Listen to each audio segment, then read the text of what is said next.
नमस्कार, मी विशाल परदेशी. बुलेटिनमध्ये आपलं सगळ्यांचं स्वागत. सध्याला आपण बघतोय प्रसंग थोडा बाका आहे तो या अर्थाने की कोरोना संसर्ग हा मोठ्या प्रमाणात वाढताना दिसतोय, पण त्यातच काही दिलासादायक निर्णय देखील होताना दिसत आहेत आरोग्य व्यवस्थेच्या दृष्टिकोनातून. ते जाणून घेणं फार महत्त्वाचं आहे. त्यांनी सुरुवात करूयात.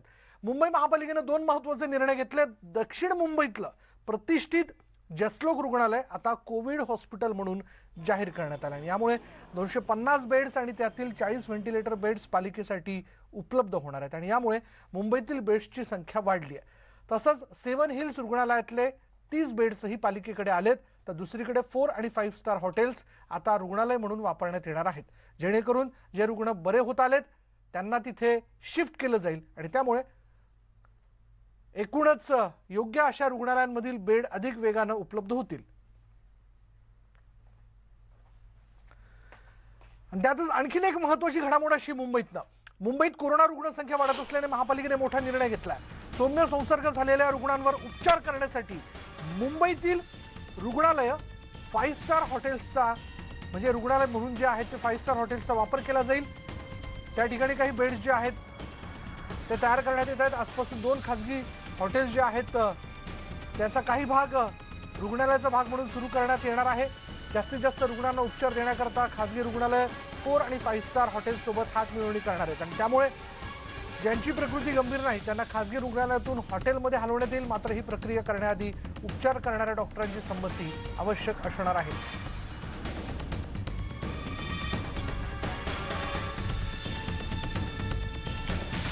बोलूयात, आमचे प्रतिनिधी प्रफुल्ल साळुंखे आपल्या बरोबर आहेत. प्रफुल्ल, बेड्सची कमतरता आहे आणि या दृष्टिकोनातनं 4 आणि 5 स्टार हॉटेल्स जे आहेत काही हॉटेल्स हे रुग्णांसाठी म्हणून उपचाराकरता हाती घेण्यात येत आहेत. काय नेमकी ही सगळी प्रक्रिया आहे, केव्हापर्यंत याची अंमलबजावणी होईल?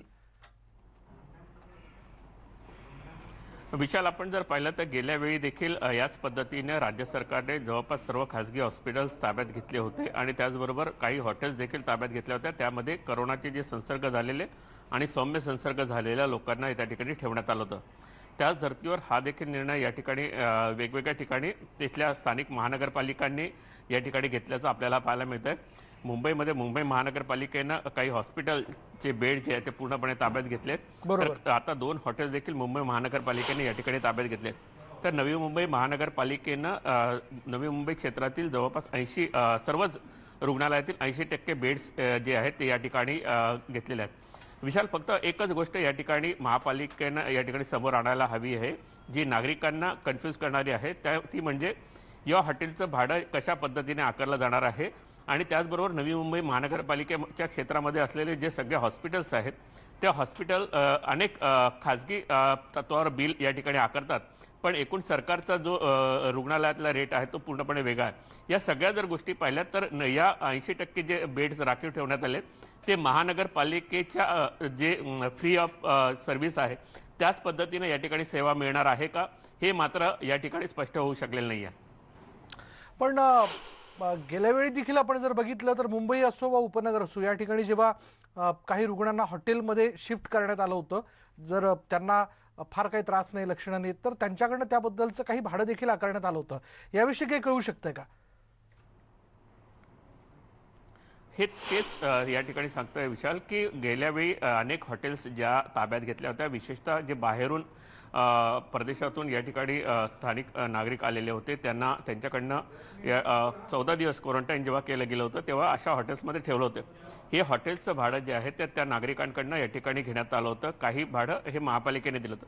त्याच पद्धतीने या हॉटेल्स किंवा हॉस्पिटलचं रेट महापालिका देणार आहे का, किंवा नवी मुंबईमध्ये जे 80% बेड्स या ठिकाणी राखीव महापालिका म्हणते, पण त्यांचं भाडं जे आहे ते जी सर्व्हिस आहे ते फ्री ऑफ कॉस्ट देणार आहेत की नागरिकांकडनं ते पैसे वसूल केले जाणार आहेत, याबद्दल मात्र अजून कुठलाही जी माहिती आहे ती समोर येताना दिसत नाही आहे. पण याच बरोबरीने अतिरिक्त बेड्स काही इतर हॉस्पिटलमध्ये वाढवण्यात यावे या दृष्टीने देखील काही प्रयत्न होत आहेत का?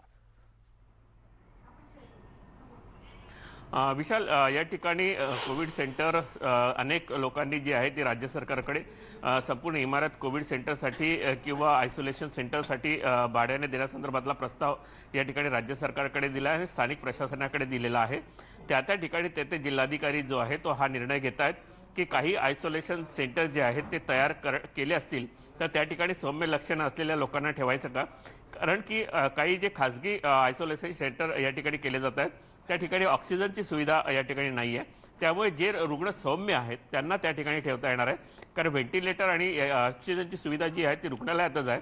पण अशा आयसोलेशन सेंटरमध्ये ती पुरवता येईल का, हा निर्णय जो तो स्थानिक प्रशासनाने घ्यायचा आहे. धन्यवाद या सगळ्या माहितीबद्दल प्रफुल्ल.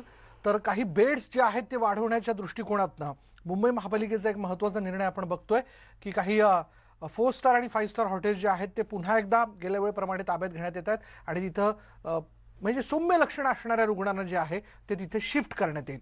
पण त्याचं भाडं नेमकं कोण देणार? ते रुग्ण देणार आहेत की काही प्रमाणात महापालिका अदा करणार आहे, याबद्दलची काही स्पष्टता अजून होऊ शकली नाही आहे. पण महापौर काय म्हणतात बघा या सगळ्याच्यावरती, की मुंबईकर रुग्णांना अतिरिक्त बेड मिळणार आहेत याची माहिती मुंबईच्या महापौर किशोरी पेडणेकर यांनी दिली आहे. नेमकं त्यांनी काय म्हटलंय पाहूयात. 250 बेड हे आपण आता जसलोबकडे आपण घेतलंय. शनिवारपासून आपल्या डॅशबोर्डला दिसायला लागतील.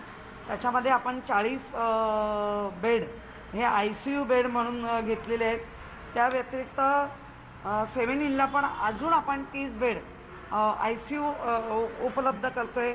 नेस्को जम्मूमध्ये पण ह्या येत्या 7 दिवसात 1500 अतिरिक्त बेड आपण वाढवतोय. त्याच्यामध्ये 200 बेड हे आपण ICU साठी ठेवतोय. 200 बेड हे आपण ऑक्सिजन O2 साठी ठेवतोय. बातमी पुण्यातनं एक महत्त्वाची ब्रेकिंग न्यूज अशी आहे की पुणे कोविड रुग्णांसाठी एक चांगली बातमी, अशी चांगली घडामोड अशी आहे की ससूनमध्ये आणखी 300 बेड्स जे आहेत ते वाढवण्यात येत आहेत. आता ससूनमधील कोविड बेड्सची संख्या ही 500 इतकी होईल. साधारण 500 वरून 800 वरती जाईल, माफ करा. पूर्वी ती 500 होती आणि आता त्यामध्ये 300 बेड्स वाढतात, म्हणजे ती आता बेड्सचा आकडा जो आहे ससून रुग्णालयातला तो 800 इतका असणार आहे. ससूनचे डीन डॉक्टर मुरलीधर तांबे आणि जिल्हाधिकारी डॉक्टर राजेंद्र देशमुख यांच्या बैठकीत याबद्दलचा निर्णय घेण्यात आला. जिल्हाधिकारी देशमुख यांनी ससूनच्या आरोग्य सेवेचा आढावा घेतला आणि याबद्दल हा आढावा घेतल्यानंतर कोविडसाठी फक्त 526 बेड्स होते. ही सगळी परिस्थिती लक्षात घेतल्यानंतर रुग्णांना इतर ठिकाणी बेड्स करता म्हणून धावाधाव करावी लागते. या दृष्टिकोनातनं नवे 300 बेड्स जे आहेत म्हणजे ऑक्सिजन बेड असणार आहेत हे वाढवण्यात आले. त्याच्यामुळे आता 526चा आकडा ससूनमधला बेड्सचा आता हा 800 वरती जाणार आहे. बोलूयात आमचे प्रतिनिधी वैभव सोनवणे आपल्या बरोबर आहेत. वैभव, निश्चितच पुण्यामधल्या गोंधळाच्या सगळ्या परिस्थितीत जिथे रुग्णांना बेड मिळत नाहीये त्यांच्याकरता ससूनमध्ये 300 बेड्स वाढणं हा दिलासादायक निर्णय म्हणायचा का? विशाल, दिलासादायक निर्णय. 300 बेड या घडीला वाढणं ही अत्यंत महत्त्वाची गोष्ट आहे पुणेकरांसाठी, कारण बेडसाठी जी मारामार आहे ती अजूनही सुरूच आहे. कंट्रोल रूमकडून मोठ्या प्रमाणावरती पुणे महापालिकेच्या लोकांना मार्गदर्शन केलं जातं, मात्र तरीसुद्धा हे बेड्स जे आहेत त्यांची संख्या अपुरी पडत होती. सुदैवानं महापालिकेनं एक 120 बेडचं हॉस्पिटल जे ते बिबीवाडीला ESI हॉस्पिटल ते सुरू केलं आहे. तिथेही बेड्स जे आहेत ते उपलब्ध केले जातात. आठवड्याभरात जवळपास 120. ससूनचा मुद्दा जो आहे तो गेले 15 दिवस सातत्यानं चर्चेत होता. पुणे महापालिकेकडून, आयुक्तांकडून, महापौरांकडून सतत तक्रारी केल्या जात होत्या. अजित पवारांकडे सुद्धा या गेल्या शुक्रवारी जी बैठक झालेली होती त्या बैठकीत ही तक्रार करण्यात आलेली होती की ससून बेड वाढवत नाही आहे. वास्तविक 11 मजल्यांची इमारत जी आहे ती गेल्या वर्षीपासून कोविडसाठी डेडिकेट करून ठेवण्यात आलेली होती आणि तरीसुद्धा तिथे बेडची संख्या वाढवण्याची क्षमता असतानाही ससूनकडून ती वाढवली जात नाही. अशा तक्रारी अजित पवारांकडे केल्यानंतर अजित पवारांनी सुरुवातीला जेव्हा केवळ 200 बेड होते ते वाढवून 500 वरती न्यायला सांगितलेले होते आणि पुन्हा हे बेड्स जे आहेत ते आणखी वाढवले पाहिजेत अशी मागणी पुणे महापालिकेकडून सतत केली जात होती. अजित पवारांनी जिल्हाधिकाऱ्यांना त्याच्यामध्ये लक्ष घालायला सांगितलेलं होतं आणि या सगळ्या प्रक्रियेमध्ये जवळपास 10 ते 15 दिवस झालेत. मात्र ससूनकडून जे स्पष्टीकरण यायचं त्याच्यामध्ये त्यांची फोर्स जी आहे किंवा डॉक्टर्स जे आहेत, त्यांचे नर्सेस जे आहेत ते मोठ्या प्रमाणावरती इन्फेक्ट होतात आणि क्षमता जी आहे, मॅनपॉवर जी आहे ती कमी होते किंवा कर्मचाऱ्यांची संख्या कमी होते, त्या तोडीमध्ये इतके बेड्स चालवणं शक्य नसल्याचं सुरुवातीला सांगण्यात येत होतं. मात्र सध्याची परिस्थिती पाहता वॉरफूटवरती त्यांना या बेड्सच्या अरेंजमेंट जे आहेत त्या करायला सांगण्यात आलेल्या होत्या. तरीसुद्धा या सगळ्या प्रक्रियेमध्ये आता जवळपास निर्णय व्हायला 15 दिवस गेले तसं म्हणावं लागेल. आणि आज अखेर जिल्हाधिकाऱ्यांच्या बैठकीमध्ये हे मान्य करण्यात आलेलं आहे की 300 नवे बेड्स आहेत, ज्याच्यामध्ये काही ऑक्सिजन बेड्ससुद्धा असतील, ते ससूनकडून वाढवले जाणार आहेत. पण आता राहता राहिला मुद्दा, निर्णय आज झाला. जसं तू म्हणाला की निर्णय घेण्यासाठी 15 दिवस लागले, आज हा निर्णय झालाय. मुळात मुद्दा आहे या परिस्थितीत अंमलबजावणीचा. प्रत्यक्ष स्वरूपात हे बेड्स दिसतील, रुग्णांना ते मिळतील, हे केव्हापर्यंत होणार?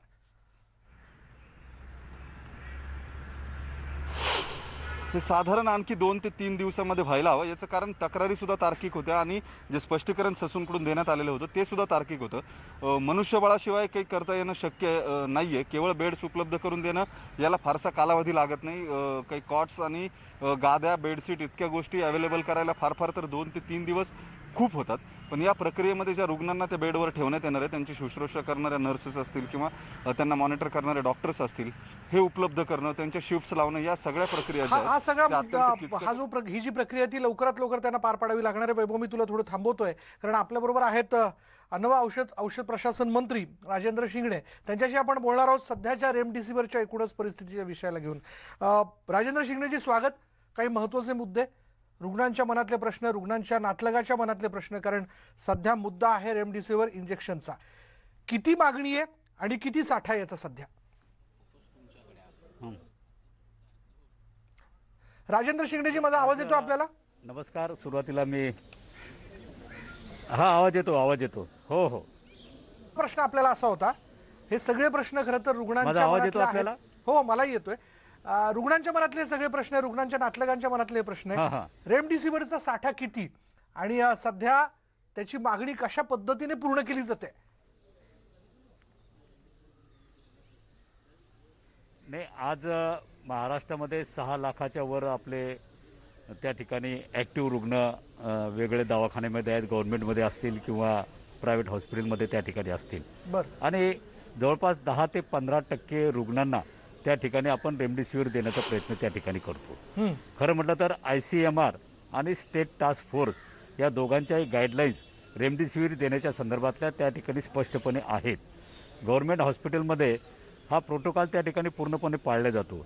मी असं म्हणणार नाही की प्रायव्हेटमध्ये सगळीकडेच त्याचं सर्रासपणे उल्लंघन होते किंवा ते पाळले जात नाही. परंतु काही ठिकाणी मी पाहतो की नेमकं रेमडेसिवीर इंजेक्शन कोणत्या पेशंटला त्या ठिकाणी द्यायचं, हे त्याचा स्कोअर किती आहे, त्याला तो माइल्ड लक्षणं आहेत का, मीडियम आहेत का, सिव्हिअर लक्षणं आहेत, या सगळ्या गोष्टीचा अभ्यास करून रेमडेसिवीर इंजेक्शन दिलं पाहिजे असं ICMR आणि स्टेट टास्क फोर्स यांचं स्पष्टपणे त्या ठिकाणी सूचना होत्या. परंतु काही ठिकाणी ते उल्लंघन त्या ठिकाणी केलं जातं आहे. खरं म्हटलं तर आज आपल्या राज्यामध्ये जवळपास 60 ते 70 हजार रेमडेसिवीर इंजेक्शन दररोज लागतील अशा प्रकारची परिस्थिती आहे. परंतु ते 4 ते 5 कंपन्या आपल्या महाराष्ट्रामध्ये आहेत की त्यांनी पुरवठा करण्याचं आम्हाला त्या ठिकाणी आश्वासित केलं होतं. मी स्वतः एक साधारणतः 3-3.5 आठवड्यापूर्वी या 6-7 कंपन्यांच्या CEOज असतील, MD असतील यांची बैठक घेतली होती आणि पुढच्या काळामध्ये दररोज ते आम्हाला किती रेमडेसिवीर इंजेक्शन पुरवू शकतात यांचा आम्ही त्यांच्याकडनं आढावा घेतला होता. त्यांनी मला 50 ते 55 हजार रेमडेसिवीर इंजेक्शन त्या ठिकाणी 15 तारखेपर्यंत आम्ही पुरवू असं आश्वासन केलं होतं. परंतु दुर्दैवानं त्या ठिकाणी 37,000, 38,000, 40,000 अशा प्रकारचे इंजेक्शन हे मागच्या कालच्या 14 पर्यंत त्यांनी पुरवले. म्हणजे आणि आम्हाला प्रत्येक दिवशी? जवळपास 20 ते 22,000 शॉट हा प्रत्येक दिवशी त्या ठिकाणी प्रामुख्याने त्या ठिकाणी आलेला आहे. पण आणि वास्तविक हा मागणी शॉट जी त्या आहे ती ठिकाणी दिवसाची येत 50 असताना ते 60 हजाराची आहे, बरोबर? आजची बरोबर आहे. 50 ते 60 हजाराची आपली मागणी दररोजची रेमडेसिवीर इंजेक्शनची प्रामुख्याने त्या ठिकाणी आहे. आणि दररोज पेशंट वाढत आहेत, असं नाही की पेशंट कमी होऊन राहिले म्हणून. दुर्दैवानं दररोज पेशंट वाढत असताना मागणीसुद्धा त्या ठिकाणी दुर्दैवानं वाढत असल्यामुळे निश्चितपणे एक फार मोठा ताण रेमडेसिवीरच्या बाबतीमध्ये आरोग्य यंत्रणेवर त्या ठिकाणी आलेला आहे. ही गोष्ट मी त्या ठिकाणी मान्यच करतो. परंतु पुढच्या 19 ते 20 तारखेपर्यंतच ही परिस्थिती त्या ठिकाणी राहील आणि नंतर मात्र आपल्याला मुबलक प्रमाणात रेमडेसिवीर इंजेक्शन त्या ठिकाणी मिळणार आहेत. त्याचबरोबरीनं 3-4 दिवसापूर्वी केंद्र शासनाने एक चांगला निर्णय घेतलेला होता की या रेमडेसिवीरच्या बाबतीमध्ये निर्यात बंदी त्यांनी त्या ठिकाणी प्रामुख्याने केली आणि एक चांगला निर्णय देशातील सर्व लोकांसाठी आणि विशेषतः कोरोनाबाधित रुग्णांसाठी त्या ठिकाणी तो होता. 6 ते 7 कंपन्या या रेमडेसिवीर इंजेक्शन त्या ठिकाणी निर्यात करत होत्या. त्यांचा पुरवठा आता हा पूर्णपणे थांबलेला आहे. बरं. आणि माझा प्रयत्न हा आहे की माझ्याकडे आत्ताच विरोधी पक्षनेते दरेकर साहेब येऊन गेले आणि त्यांनी मला एक निवेदन त्या ठिकाणी दिलं आणि त्यांच्याबरोबर ग्रुप फार्मा म्हणून एक कंपनी होती. या कंपनीनं सुद्धा त्या ठिकाणी आमच्याकडे जे इंजेक्शन्स उपलब्ध आहेत ते महाराष्ट्र शासनानं त्या ठिकाणी ती खरेदी करावे अशा पद्धतीनं आग्रह त्यांनी त्या ठिकाणी धरलेला आहे. 6 वाजता आमची या संदर्भातली एक बैठक आहे आणि ताबडतोबीनं याच्यामध्ये काही तांत्रिक बाबी असतील त्या दूर करून आम्ही या संदर्भात सुद्धा प्रयत्न करून राहिलो आहे. बरं, मला त्याच अनुषंगाने पुढला प्रश्न विचारायचा आहे की इथं रेमडेसिवीरची ज्यांच्या म्हणजे निर्यात बंदी जिथं करण्यात आलेली आहे, आता त्या उत्पादकांकडे अर्थातच अतिरिक्त साठा आहे. तो अतिरिक्त साठा केव्हापर्यंत आपण ताब्यात घेणार आहोत? मी यासाठी विचारतोय डॉक्टर राजेंद्र शिंगणेजी की मुद्दा असा आहे, आता या क्षणाला बहुतांशी रुग्णांचे नातलग अक्षरशः ते इंजेक्शन मिळत नाही म्हणून वणवण भटकतायत. काही ठिकाणी तर ब्लॅकमध्ये हे इंजेक्शन त्याची विक्री केली जाते, अक्षरशः 20,000ला एक इंजेक्शन. बरं, इलाज नाही आहे, आपला माणूस वाचवायचा आहे म्हणून माणूस ही किंमत देऊन ते इंजेक्शन विकत घेतोय.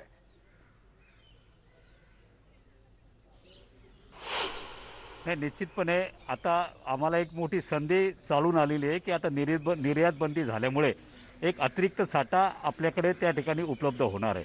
फक्त हा अतिरिक्त साठा ज्या ज्या कंपन्यांचा आहे त्या अतिरिक्त साठा घेण्याच्या संदर्भात आता तो खरं म्हटलं तर निर्यातक्षम असा साठा होता. तो आपल्या देशामध्ये आपल्या राज्यामध्ये जेव्हा आपल्याला वापरायचा आहे त्याच्यामध्ये थोड्याफार तांत्रिक बाबी निश्चितपणे आहेत. त्या तांत्रिक बाबी त्वरेनं त्या ठिकाणी दूर करण्याचा प्रयत्न अगदी युद्ध पातळीवर दूर करून आम्हाला तो साठा महाराष्ट्रामध्ये पेशंटसाठी उपयोगात आणायचा आहे. त्यासाठी आज संध्याकाळीच मी आणि आरोग्यमंत्री, राज्याचे मुख्य सचिव, राज्याचे आरोग्य सचिव, माझ्या विभागाचे सचिव एकत्रितपणे त्या ठिकाणी बसतोय आणि याच्यामधून मार्ग काढून आम्ही ताबडतोबीने या संदर्भातला निर्णय घेण्याचा प्रयत्न करून राहिलो आहे. मी समजू शकतो राजेंद्र शिंगणेजी, यामध्ये काही नियम आहेत, केंद्राच्या अटी शर्ती पण आहेत, पण सध्याला ह्या अटी शर्ती कुठेतरी बाजूला ठेवून त्वरीने साधारण काय आपण म्हणजे एक काय म्हणूयात की वेळेची मर्यादा या अनुषंगाने 1 दिवसात 2 दिवसात हा साठा ताब्यात येईल याबद्दल आपण जनतेला आश्वस्त करू शकता? मला पूर्ण माहिती आहे की आज राज्यातली परिस्थिती ही कोरोना रुग्णाची दिवसेंदिवस वाढत असताना रेमडेसिवीर इंजेक्शनने खरं म्हटलं तर त्याच्यामुळे माणूस वाचतोच अशातला भाग नाही, पण एक फार मोठा दिलासा हा रेमडेसिवीर इंजेक्शनने मिळतो हे मी त्या ठिकाणी मान्य करतो. आणि म्हणून माणसं वाचवणं हे महाराष्ट्र शासनाचं प्रथम धोरण त्या ठिकाणी आहे. माणसं वाचवणं, माणसं जगवणं, आणि यासाठी अशा पद्धतीनं रेमडेसिवीर इंजेक्शन जर आपल्याला उपलब्ध होत असतील तर त्या संदर्भातले नियम कायदे आपल्याला ताबडतोबीनं ते दूर करण्याच्या संदर्भात आणि वेळ पडली तर थोडे एखाद्या वेळेस बाजूलाही करण्याच्या संदर्भात आम्ही निश्चितपणे ते त्या ठिकाणी काम करू आणि लवकरात लवकर आज संध्याकाळी किंवा उद्यापर्यंत या संदर्भातला आम्ही निर्णय घेऊ. माफ करा, पुन्हा हाच प्रश्न मी वेगळ्या अर्थाने आपल्यासमोर मांडतोय की माझी अशी अपेक्षा आहे राजेंद्र शिंगणेजी की मी पत्रकार म्हणून मला बऱ्याच लोकांचे फोन येतात. आता बघा, उदाहरणादाखल सांगतो, मी नाशिकचा आहे. नाशिकहून बरेच मित्र ज्यांची बहीण, आई, वडील कोणीतरी आजारी आहे, अरे बाबा तुला माहिती आहे का कुठे इंजेक्शन मिळतंय किंवा कशा पद्धतीने उपलब्ध होत आहे, असे प्रश्न ते विचारतात.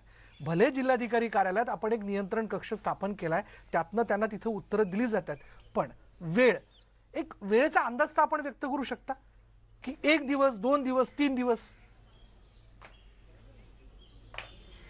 नाही, माझ्या दृष्टीनं तर वेळ सांगणं अवघड जरी असलं तरी मी त्यात वेळ जाणार नाही असाच माझा प्रयत्न प्रामुख्यानं त्या ठिकाणी राहणार आहे. आणि म्हणून जमलं तर आज संध्याकाळची जी बैठक आहे त्या बैठकीच्या मध्येच माझा निर्णय घेण्याचा माझा प्रयत्न त्या ठिकाणी राहणार आहे. माननीय मुख्यमंत्र्यांच्या कानावर सुद्धा आरोग्यमंत्र्यांनी आणि मी स्वतः हा विषय आज सकाळीच त्या ठिकाणी टाकलेला आहे. त्यांनी सुद्धा संबंधित अधिकाऱ्यांना त्या ठिकाणी सूचना दिलेल्या आहेत आणि मुख्यमंत्र्यांनी त्या ठिकाणी सूचना देऊन हा प्रश्न त्वरेनं निकाल काढावा आणि जेणेकरून हे रेमडेसिवीर इंजेक्शन महाराष्ट्रातील कोरोना रुग्णांना त्या ठिकाणी कामात पडतील हा विश्वाससुद्धा मुख्यमंत्र्यांनी व्यक्त केलेला आहे. आणि मला पूर्ण खात्री आहे की त्वरेनं या संदर्भातला आम्ही निर्णय त्या ठिकाणी घेऊन राहिलो आहे. मी निश्चितपणे मला मला हे लक्षात येतं की आपण स्वतः डॉक्टर आहात म्हणून आता सध्या या क्षणाला जी गोंधळाची परिस्थिती इंजेक्शनच्या विषयाला घेऊन ते आपल्या लक्षात येत असेल, रुग्णाला ते किती लवकरात लवकर दिलं जावं हाही एक मुद्दा आहे. मला यामध्ये आणखीन एक मुद्दा विचारायचा, आपण स्वतः डॉक्टर आहात, सध्या बहुतांशी डॉक्टर आपल्या अशा लक्षात येतंय का? आता मला असं वाटतं की हे उत्तर थोडंसं तुम्ही आपली मंत्री असण्याची भूमिका बाजूला म्हणून द्यावं की सरसकट गरज नसताना रेमडेसिवीर प्रिस्क्राईब केलं जातंय केवळ नफा या दृष्टिकोनातनं? नाही, मी नफा तोटा या उद्देशानं त्याच्याकडे पाहते. आज माझ्याकडे नफा तोट्याच्या पलीकडे जाऊन रेमडेसिवीर इंजेक्शन उपलब्ध होणं हे माझ्या दृष्टीने खूप महत्वाचं आहे. नाही, मी आणि यासाठी म्हणून विचारतोय, काही मी ठिकाणी याची मगाशी गरजच सांगितलं नाहीये. की आपल्या ज्या गाईडलाईन ठरलेल्या आहेत, ऐका ना डॉक्टर राजेंद्र शिंगणेची, बहुतांशी आहे रुग्णांना बरोबर आहे याची ना. गरज आता नाहीये. मी तुम्हाला गरज नाहीये, मी स्वतः सुद्धा याच्यातून गेलेलो आहे. मला सुद्धा कोरोना झालेला होता आणि कोरोना झाल्यानंतर निश्चितपणे मी जेव्हा याच्यातून गेलो, मी स्वतः डॉक्टरांना सांगितलं की मला रेमडेसिवीर इंजेक्शन देण्याची आवश्यकता नाही आहे.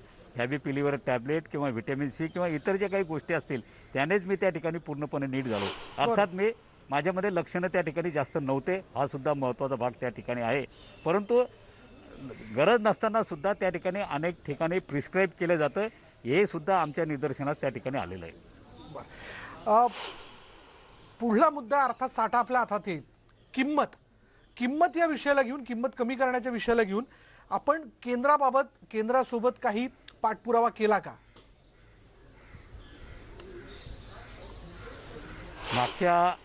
मागच्या आठवड्यामध्येच रेमडेसिवीर बनवणाऱ्या ज्या कंपन्या होत्या त्या कंपन्यांच्या बरोबर मी आणि राज्याचे आरोग्यमंत्री राजेशजी टोपे 6-7 कंपन्यांच्या MD बरोबर आम्ही या संदर्भातली चर्चा केली आणि प्रत्येकाशी चर्चा करत असताना त्या कंपनीचं इंजेक्शन त्याने आपली किंमत त्या ठिकाणी कमी करावी अशा प्रकारचं आव्हान आम्ही त्यांना मागच्या आठवड्यामध्येच त्या ठिकाणी त्यांना केलेलं आहे. प्रत्येक इंजेक्शनची किंमत कमी जरी त्या ठिकाणी असली तरी निश्चितपणे MRP आपण त्या ठिकाणी कमी करावी. MRP जर त्या ठिकाणी कमी झाली तर आपोआप स्वस्त दराने त्या ठिकाणी रुग्णांना इंजेक्शन त्या ठिकाणी मिळू शकते. अर्थात आजही 1-2 कंपन्या अशा आहेत की ज्यांची MRP जरी जास्त असली तरी ते जवळपास 800 ते 850 दरानंच त्या ठिकाणी रेमडेसिवीर इंजेक्शन त्या ठिकाणी विकतात.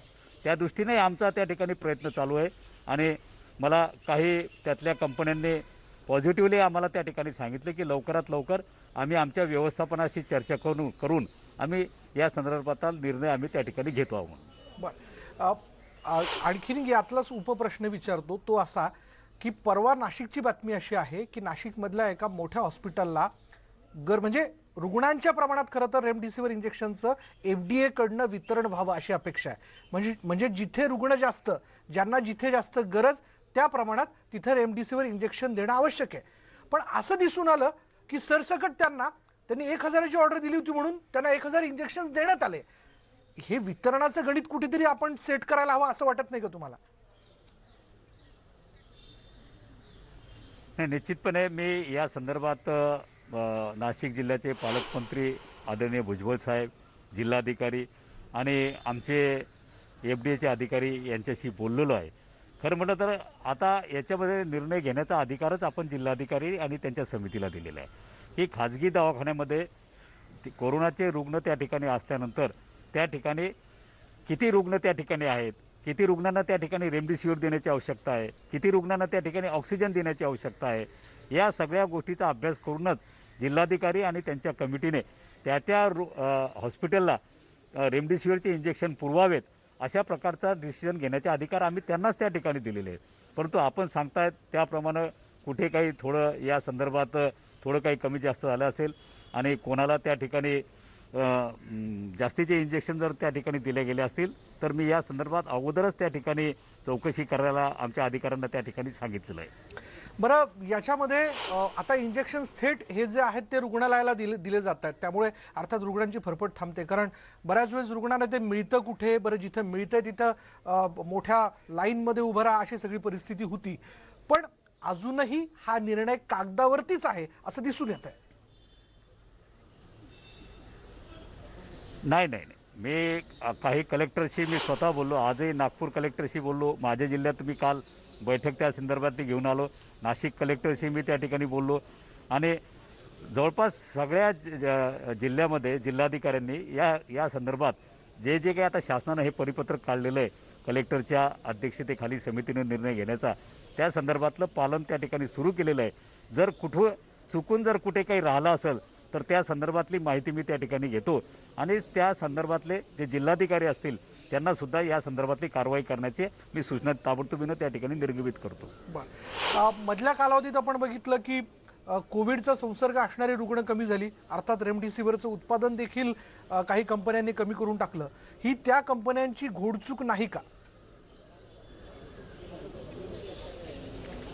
नाही, खरं म्हटलं तर ती आता तुम्ही आता जो शब्द वापरला तो मी वापरणार नाही घोडचूक किंवा चूक, परंतु त्याचाच फटका आपल्याला आता या ठिकाणी बसून राहिलेला आहे. मध्यंतरीच्या काळामध्ये कोरोनाचे रुग्ण कमी झालेत, कमी होत गेले आणि म्हणून खरं म्हटलं तर अनेकांचे समज असे झाले की आता कोरोना त्या ठिकाणी संपून राहिलेला आहे. त्यामुळे डॉक्टर रेड्डी असतील, झायडस असतील, अजूनही 1-2 कंपन्या ज्या असतील त्यांनी आपलं प्रोडक्शन हे त्या ठिकाणी पूर्णपणे बंद केलं. इव्हन 3 आठवड्यापूर्वी जेव्हा मी बैठक घेतली तेव्हा बैठकीमध्ये सुद्धा मला 2-3 कंपन्यांचं त्यांचं उत्पादन आजचं त्या ठिकाणी 0 म्हणून त्या ठिकाणी दाखवलं. काही कंपन्यांचं प्रोडक्शन त्या ठिकाणी चालू होतं. आता ज्यांनी प्रोडक्शन त्या ठिकाणी बंद केलेलं होतं त्यांनी आता ते प्रोडक्शन त्या ठिकाणी चालू केलेलं आहे. परंतु जवळपास रेमडेसिवीर इंजेक्शनची एक बॅच तयार करत असताना त्याला जवळपास 14 दिवसाचा कालावधी त्या ठिकाणी जाऊ द्यावा लागतो आणि एक बॅच तयार झाल्यानंतर 14 दिवसाने ते आपल्या हातामध्ये त्या ठिकाणी मिळते. त्यामुळे तुम्ही म्हणताय ती वस्तुस्थिती आहे की काही कंपन्यांनी ते बंद केल्यामुळं आज त्याचा फटका आपल्याला त्या ठिकाणी बसतोय. ह्या सगळ्याच्या मध्ये जो काळा बाजार अजूनही होताना दिसतोय काही ठिकाणी. म्हणजे काय होतंय की बऱ्याच वेळेस मला फार तातडीने 4 इंजेक्शन्स हवेत, 5 इंजेक्शन्स हवेत, तर काही समज नसणाऱ्या टोळ्या देखील, अगदी अनाडी मनुष्य देखील हातामध्ये असणाऱ्या पिशवीत रेमडेसिवीर इंजेक्शन कुठेतरी अतिरिक्त किमतीत विकताना दिसतोय. याबाबत FDA अधिकारी काय करतायत? नाही, या संदर्भात आरोग्य विभाग आणि आम्ही एक पथकं त्या ठिकाणी तयार केलेले आहे. FDAचा आमचा व्हिजिलन्स विभाग आहे. या व्हिजिलन्स विभागातल्या अधिकाऱ्यांना सुद्धा आम्ही आता त्या ठिकाणी आपापल्या भागामध्ये कामाला लावलेलं आहे. पोलिसांच्या मदतीनं आणि आमचे जे खबरे आहेत, आमचं खबऱ्यांचं नेटवर्कसुद्धा आता आम्ही त्या ठिकाणी त्यांनासुद्धा जागं केलेलं आहे. मागच्या काळामध्ये आम्हाला जवळपास आता 1 कोटी रुपयापर्यंत अर्थ खात्याने खबऱ्यांचं नेटवर्क त्या ठिकाणी चांगलं करण्यासाठी आम्हाला पैसेसुद्धा त्या ठिकाणी दिलेले आहेत आणि या खबऱ्यांच्या माध्यमातून आमच्या व्हिजिलन्स डिपार्टमेंटच्या माध्यमातून आम्ही जागोजागी असा शोध घेण्याचा प्रयत्न त्या ठिकाणी करतोय. आणि आपल्या या चॅनलच्या माध्यमातून नागरिकांनासुद्धा माझं आव्हान राहील की अशा पद्धतीनं कोणी जास्त किमतीमध्ये रेमडेसिवीर जर त्या ठिकाणी विकत मागत असेल तर ते आमच्या विभागाला किंवा पोलीस विभागाला आपण त्या ठिकाणी त्वरित कळवा. आम्ही ताबडतोबीने त्या ठिकाणी ॲक्शन घेऊ आणि आमच्या विभागाच्या स्वतःहून त्या ठिकाणी अशा पद्धतीनं सर्च करून त्या ठिकाणी रेमडेसिवीरचा काळा बाजार होणार नाही या बाबतीमध्ये आम्ही सुद्धा त्या ठिकाणी लक्ष ठेवून आहोत. पण असं आहे डॉक्टर राजेंद्र शिंगणे जे अशावेळी तो रुग्ण यासाठी किंवा त्या रुग्णाचा नातलग यासाठी तुमच्या अधिकाऱ्यांशी संपर्क करत नाही, कारण त्या क्षणाला त्याला इंजेक्शनची अत्यंत तातडीने आवश्यकता असते आणि नाईलाजाने त्याला त्या अतिरिक्त किमतीत विकत घ्यावं लागतं, कारण दुसरीकडे ते मिळत नसतं. पुन्हा मूळ प्रश्नावरती येतो की अहो ही परिस्थिती कुठेतरी आपल्याला सुधारायला हवी, कारण नाहक गरीब रुग्णाचा नातेवाईक देखील नाडला जातोय. बरोबर आहे. आज आम्ही सकाळी आरोग्यमंत्री आणि आम्ही याच विषयावर बसलेलो होतो. अनेक विषय जे होते त्यामधला हा एक विषयसुद्धा महत्त्वाचा त्याच्यामध्ये होता की जे लहान गरीब रुग्ण आहे, लहान माणूस आहे, ज्याचा अप्रोचसुद्धा आता म्हणजे नेत्यांपर्यंत होत नाही, मंत्र्यांपर्यंत होत नाही, आमदारांपर्यंत होत नाही, खासदारांपर्यंत होत नाही, अशा लोकांना नेमकं त्यांना रेमडेसिवीर इंजेक्शन हे वाजवी किमतीत त्या ठिकाणी मिळालं पाहिजे. यासाठी सुद्धा आम्ही सविस्तर अशी चर्चा त्या ठिकाणी केलेली आहे आणि ही चर्चा त्या ठिकाणी होऊन आम्ही थोडाफार एक वेगळा प्लॅनसुद्धा त्या ठिकाणी तयार करतोय आणि त्या माध्यमातून सर्वसामान्य माणसाला त्या ठिकाणी वाजवी किमतीत हे रेमडेसिवीर इंजेक्शन मिळवण्यासाठी बाजारामध्ये त्याचा साठा मुबलक प्रमाणामध्ये कसा निर्माण होईल या दृष्टीनं आमचा प्रयत्न त्या ठिकाणी चाललेला आहे. एकदा का साठा त्या ठिकाणी वाढला की आपोआप या सगळ्या गोष्टीवर नियंत्रण होईल, याच्यावर माझा पूर्णपणे विश्वास आहे. मला एका व्यक्तीची प्रतिक्रिया आपल्याला सांगायची, ती या अर्थाने त्यांनी असं म्हटलं, तो रुग्ण त्याच्या रुग्णाकरता म्हणून रेमडेसिवीर इंजेक्शन करता अक्षरशः म्हणजे नाशिकहून तो अहमदनगर आला, अहमदनगरहून तो पुण्याला गेला, अशी त्याची परपट झाली. पण त्याला इंजेक्शन्स हवीत त्या प्रमाणात उपलब्ध होऊ शकली नाही. त्यांनी असं म्हटलं की बाबा हार्ट अटॅक आला चालेल, पण रेमडेसिवीर इंजेक्शन आणायला सांगू नका, अशी त्याची डॉक्टरांजवळ प्रतिक्रिया होती. चला, त्या म्हणजे ही त्याची प्रतिक्रिया मी आपल्यापर्यंत पोहोचवली. पण त्या अनुषंगाने पुढला प्रश्न मला असं विचारायचा आहे की या इंजेक्शनला पर्यायी दुसरं असं इंजेक्शन असू शकत नाही का? नाही, माझ्या माहितीप्रमाणे सध्या तरी असा पर्यायी इंजेक्शन त्या ठिकाणी नाही आहे. खरं म्हटलं तर रेमडेसिवीर हे मागच्या मे महिन्यामध्ये याला मान्यता दिल्या गेली की याचा रुग्णावर त्या ठिकाणी वापर केला पाहिजे, म्हणून उपयोगात आणलं पाहिजे म्हणून. जो रेमडेसिवीर इंजेक्शन निघण्याच्या अगोदर आपल्या सर्व पेशंट हे आपण गोळ्या औषधानंच त्या ठिकाणी नीट करायचो. विशेषतः फॅव्हिपिलेव्हिर टॅबलेट असेल, व्हिटॅमिन सी असेल, इतर जे काही अनुषंगिक औषधे होते ते इंजेक्शन येण्याच्या अगोदर त्याच्यामुळे सुद्धा पेशंट त्या ठिकाणी बरे होते. आमच्या विदर्भातल्या जवळपास संपूर्ण जिल्ह्यामध्ये रेमडेसिवीर इंजेक्शन हे त्याचा उपयोग सुरू झाल्यानंतर त्याच्या 2-3 महिने आमच्याकडे सुद्धा याची माहिती त्या काळात नव्हती, तरीसुद्धा आमच्याकडचे पेशंट हे त्या ठिकाणी गोळ्या औषधीवर सुद्धा त्या ठिकाणी मोठ्या प्रमाणावर नीट झालेले आहेत. आता रेमडेसिवीर इंजेक्शनचा शोध त्या ठिकाणी लागला. खरं म्हटलं तर रेमडेसिवीर इंजेक्शनने त्या ठिकाणी रुग्णाचे प्राण वाचतात अशातला बिलकुल त्या ठिकाणी भाग पण नाही. मला तेच कळत नाही डॉक्टर राजेंद्र शिंदेजी, माफ करा मी आपण बोलताना मदत आपल्याला होते. थांबवतोय, पण मग आता अचानकच काय याची मागणी एवढी वाढली आहे? आपल्याला असं नाही वाटत हा संशोधनाचा विषय? मी पुन्हा त्याच मुद्द्यावरती येतोय की सरसकट डॉक्टर हे इंजेक्शन प्रिस्क्राईब करताना दिसत आहेत, गरज नसताना. म्हणजेच मुद्दा पुन्हा की ह्या सगळ्या संधीचा फायदा घ्यायचा, मला अतिरिक्त काहीतरी मिळालं पाहिजे, बिलात त्या इंजेक्शनच्या किमतीची जोडणी झाली पाहिजे, असं सगळं गणित काही हॉस्पिटल साधताना दिसत आहेत.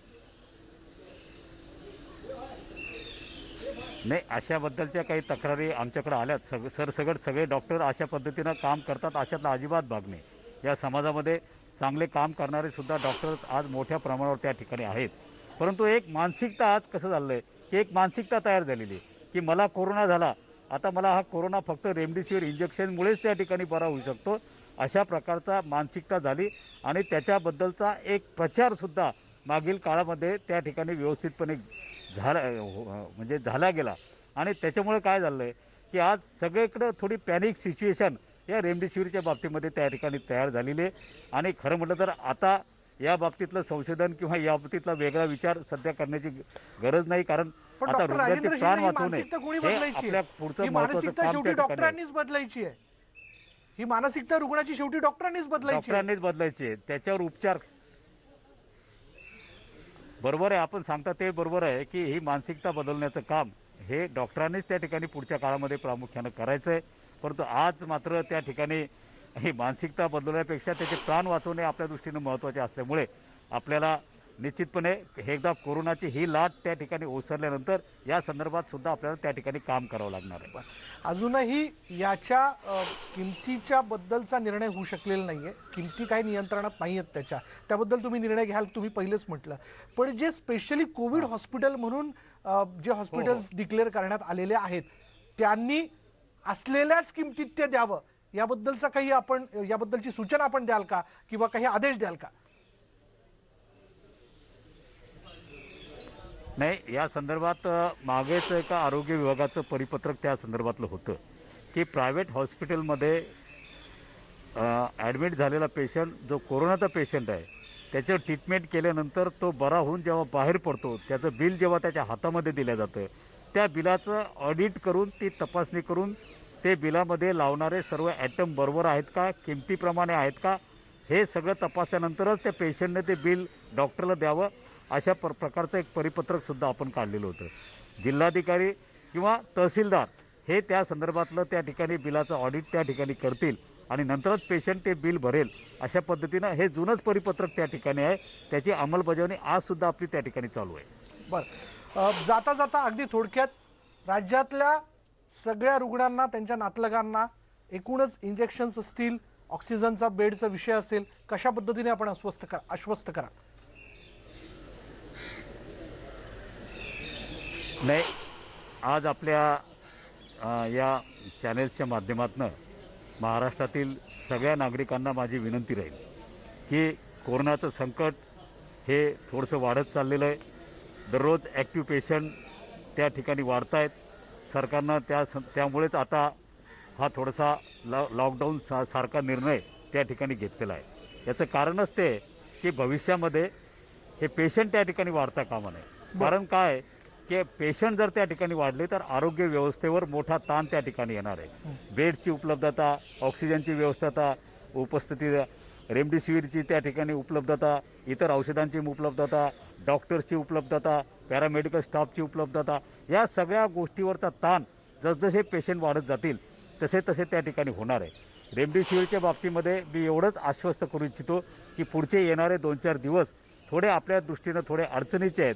20 तारखेनंतर रेमडेसिवीरच्या बाबतीमध्ये एक मोठा पुरवठा निश्चितपणे आपल्याला त्या ठिकाणी होणार आहे. त्यामुळे हेच रेमडेसिवीर अपेक्षित इंजेक्शन आहे मिळालं आणि हे नाही लवकरात म्हणून लवकर पॅनिक व्हावं होण्याचं अशी सुद्धा त्या अपेक्षा ठिकाणी आहे. कारण नाही. आपल्याला विनंती आहे राज्यातल्या जनतेकडनं याबद्दलच्या ज्या काही तांत्रिक बाबी असतील त्या लवकरात लवकर आपण पूर्ण करा. धन्यवाद आमच्याशी बोलल्याबद्दल. फार महत्त्वाच्या प्रश्नांची उत्तरं खरं तर आपण देऊ केली. यानंतर इथे वेळ झाली का ब्रेक घेऊयात. पहा फक्त न्यूज 18 लोकमत.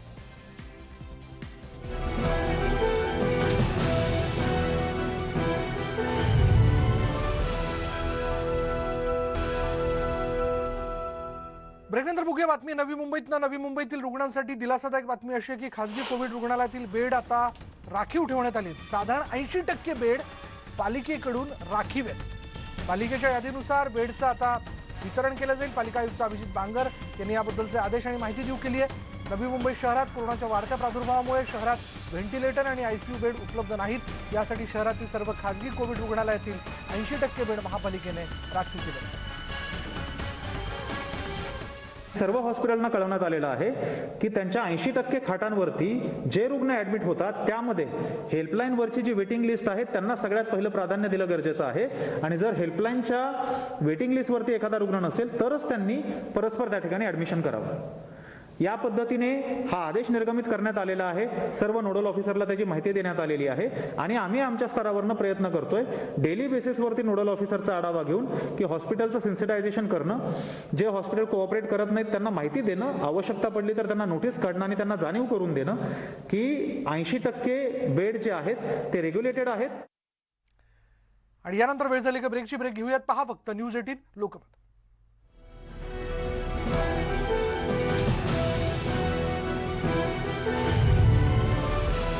ब्रेकनंतर आपण बघूयात मुलुंडमध्ये दुकानदारांची वाहतूक जी आहे या सगळ्या विषयाला घेऊन खरं तर काही बाचाबाची झाल्याचं कळतंय. मुलुंडमध्ये एका दुकानदाराची दादागिरी दिसून आली आहे. दुकानदार जतीन सत्रा याने एका पोलिसाला शिवीगाळ केली. नो पार्किंग मधील गाड्यांवर पोलिसांनी कारवाई केली आणि या विरोधात जतीन सत्रा याने पोलिसांना शिवीगाळ करत त्यांच्या अंगावर तो धावून गेला. मुलुंड पोलिसांनी जतीनला ताब्यात घेतलंय. मुलुंड वाहतूक पोलीस हे RRT रोडवर कारवाई करत होते. त्यामध्ये ज्ञानेश्वर वाघ आणि गोरख सानप वाहतूक पोलीस जे आहेत ते नो पार्किंग मध्ये उभ्या असलेल्या गाड्यांवर कारवाई करत होते. त्यावेळी जतीन सत्रा या दुकानदाराने, या व्यापाऱ्याने पोलिसांवरती धावून जात त्यांना शिवीगाळ केली.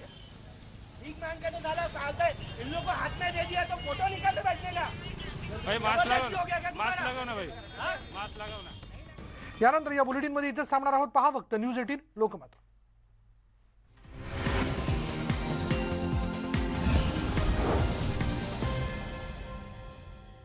ए भाऊ